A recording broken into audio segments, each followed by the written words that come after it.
తెలంగాణ ముఖ్యమంత్రి రేవంత్ రెడ్డిపై 2015 నుంచే నిఘా ఉంచారు.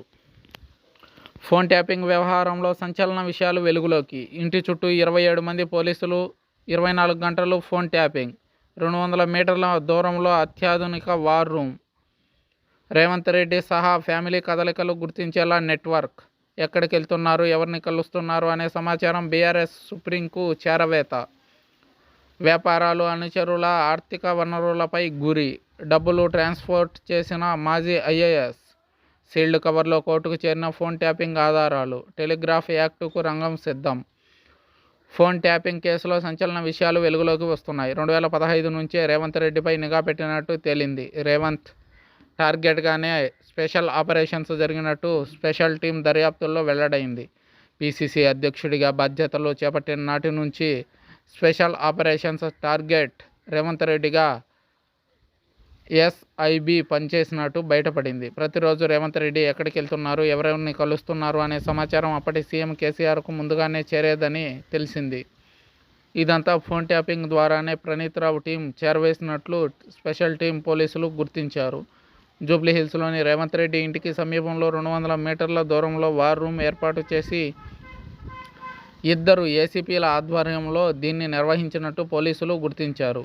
ఓటుకు నోటు కేసు నుంచే రేవంత్ రెడ్డి పీసీసీ అధ్యక్షుడిగా బాధ్యతలు చేపట్టిన నాటి నుంచి ఆయన ఇంటితో పాటు గాంధీ భవన్ పరిసరాలపై కూడా ఇంటెలిజెన్స్ సిబ్బంది నిఘా పెట్టారు. సాధారణంగా పొలిటికల్ లీడర్ల సమాచారం సేకరించేందుకు ఇంటెలిజెన్స్ విభాగం పనిచేస్తుంది.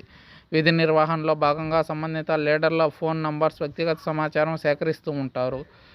ఇందులో భాగంగా 2015లో జరిగిన ఎమ్మెల్సీ ఎన్నికల సమయంలో నామినేటెడ్ ఎమ్మెల్యే స్టీఫెన్ సన్ ఓటుకు నోటు వ్యవహారాన్ని గుర్తించారు.